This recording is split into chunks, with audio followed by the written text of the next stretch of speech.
Welcome to the Daily Flow.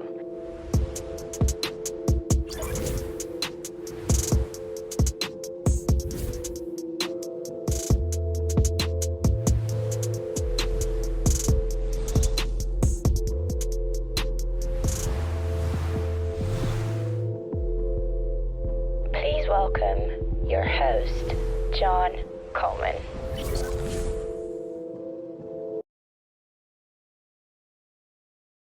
We seem to be in love with story points, and I'll tell you a couple of stories. There was a team I worked with a few years ago, and they approached me one day and they said, John, we have this 8-point product backlog item that we're using Scrum, and we did a lot of work this sprint, and we really feel like we should get credit for the work that we've done. And we're thinking of splitting the story, have 5 points for the development that was done, if you like, and they were doing software, and the remaining 3 points for testing, we'll leave that for the next sprint kind of thing. And I said to them, no, that's not done. You can't count story points. You shouldn't count story points unless the item is actually done. There's a model called the logic model from the WK College Foundation. Starts with inputs, budget, people, things like that, customer needs, and so on. And then you got activities, which is, well, if it's software, maybe you're doing software development, you're doing some UX, you're doing some technical writing or whatever. If you're trying to get some work out the door, then you need to get all that work done together before it's actually done. And it's not really very good practice for teams to be claiming credit for story points, basically, when the item isn't done. And I call it story point bingo. And it's one of the reasons why I really discourage people from using story points, because everywhere that I see story points being used, somebody measures it. Be careful what you ask for. When teams are measuring, I've got this item versus this item, what size of these, and so on. Before you know it, people are inflating every size because they know they're being measured on story points. So a cheap way to get to that would be when they do the initial estimate, they just size it as slightly bigger, and so we get story point inflation. And I'll tell you a little story from a lady I taught in Vienna, PSM2, a couple of years ago. And she said a director came to her one day, and the director said, we really need to improve our velocity here. It's not good enough. The other teams are doing much better. He didn't understand that the number of story points is a measure within the team. It's not something you do across multiple teams. And so he said, yeah, you need to have more velocity. He meant was you need more story points. Velocity can also mean the number of items you deliver. And so what she did was she went off to the team and she said, I'm not being deceitful here, but I want to do an experiment. And I have this feeling, I just want to give it a go. So my hypothesis is that if we add 5 points to every single item, that this guy will back off. And then we can maybe tell him what we've actually done, so he won't ask us about that again. The team added 5 points to every single item from there on in. And 3 months later, that director approached her and said, oh, that's much better now. You've really you've got much better velocity. That's fantastic. Well done. And then she told him what she did. And he never asked for velocity again. So all sorts of problems with it. There's an alternative, which is throughput. Throughput is counting the number of items that go through a time period. If it's Scrum, you'd have a sprint. And you can say, we normally deliver, say, 3 to 5 items in a sprint. Maybe we should have 3 to 5 items in this sprint. Why were you thinking of bringing in 8, kind of thing? Now, a lot of you out there might be thinking, well, we got items of different size and all that kind of thing. And the reality is that unless you really have what I call slice of cake teams, where you can deliver all the functionality integrated within the one sprint, unless you actually have that capability, you call that a slice of cake team. If you have a layer of cake team, as in like front end team, middleware team, back end team, and so on, or packaging team, communications team, different types of work, and so on. If you have dependencies between those layers, then those layers will cause waiting. So more than 90% of how long things take is actually waiting time. Best personified by a reaction I got from a chap I worked with in New Zealand a number of years ago, and he said, John, that's going to take 10 minutes, but things are so crap around here, I'm going to say 2 days. And that was actually a genius answer. He understood there was actually no correlation, little or no correlation, between estimated effort and how long things take. Now, there can be value in people having conversations about, is this a big or small or whatever, just in terms of people psychologically feeling better about it, but actually in terms of it making a difference in terms of your forecasting, It's next to useless. Story points are, in my book, are next to useless. People, they use burn-up charts, burn-down charts, and even if they're not doing story point bingo and story point inflation, which they probably are, they're probably measuring averages. If you plan an average, you could succeed an average, but you could also fail an average. 50-50 doesn't seem to be a very good way to manage your career, if you ask me.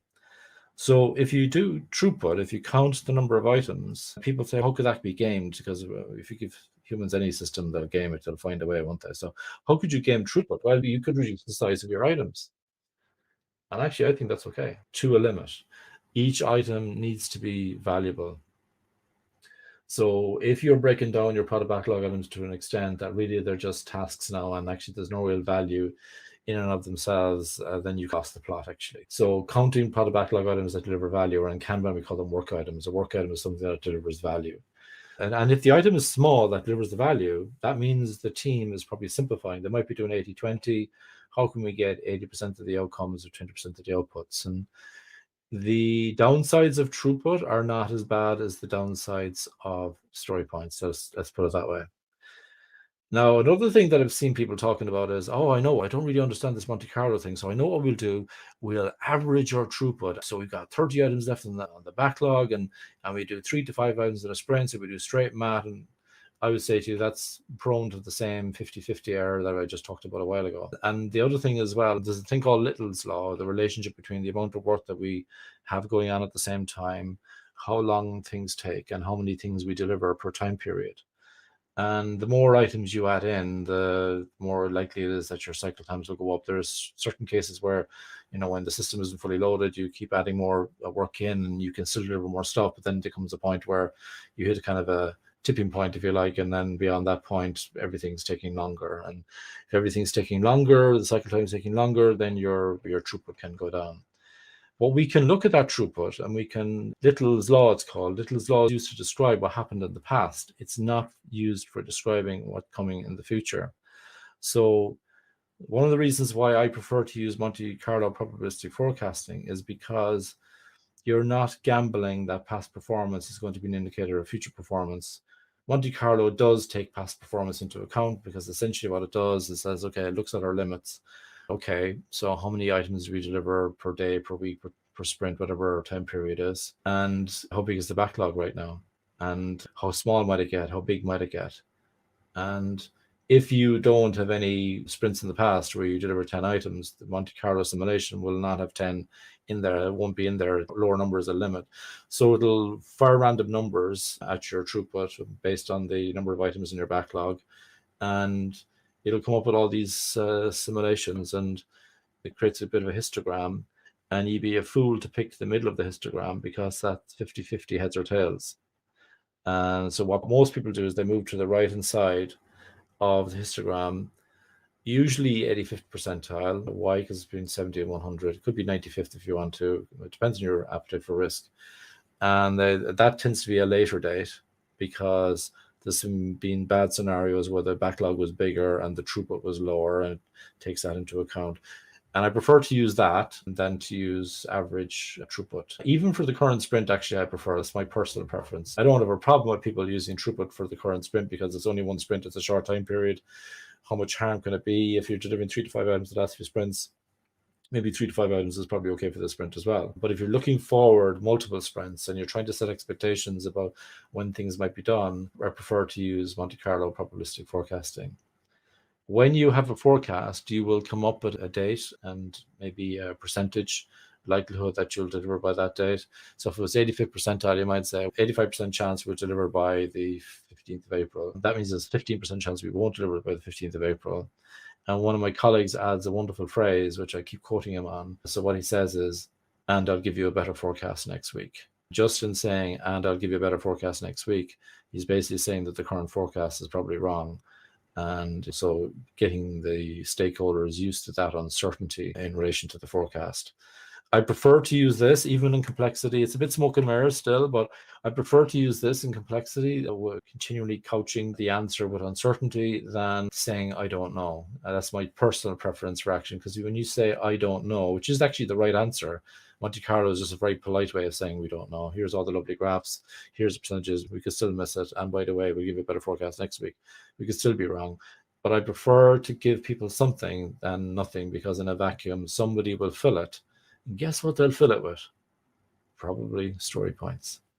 Okay, so keep an eye on that. That's why Bas Vada said in his 3-day certified less practitioner with me, he said, I prefer to use historical time reference than story points, because the impact of referring to items we did in the past is less than the impact of story point inflation, story point bingo, and all those other kind of bad things that happen in human behavior when people use story points to measure how many things they deliver. The other thing to remember as well, by the way, is that whether you use story points or throughput or whatever you're using, you're still not measuring outcomes. So they look into another framework that we might look into another day: evidence-based management, value management. How do we manage how much value we're delivering?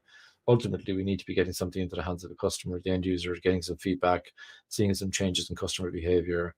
And that's really what it's all about, is about delivering value. So sometimes we even get lost even with throughput. So just remember, it's just a proxy for figuring out if there's some chance of delivering some value. But story points, I would say avoid. I have had situations where I did use them, but I'd use them through the back door. So what I did was, let's say there was a whole backlog, and I'm dealing with the psychological noise. Oh, there's some elephants in the backlog and they're just not accepting. And so I said, okay, let's break down the product goal into outcomes effects, and break those outcomes effects into higher level product backlog items. Then let's break them down into the more detailed items, if you like. Not fully refined. You never have the backlog fully refined, but having some idea of the backlog on a wall. And I might say to the team, if they're really struggling with this message of throughput, because there's some people like it's counterintuitive, so they don't accept it. They want to do story points because it's just like the default path for a lot of people. Some people, they don't even know about story points, and if they don't know about it, I would advise you not to educate them on it, because it's a bad path. But what I do is I would say, okay, gals, guys, have a look at the wall there. What's the smallest item on the wall?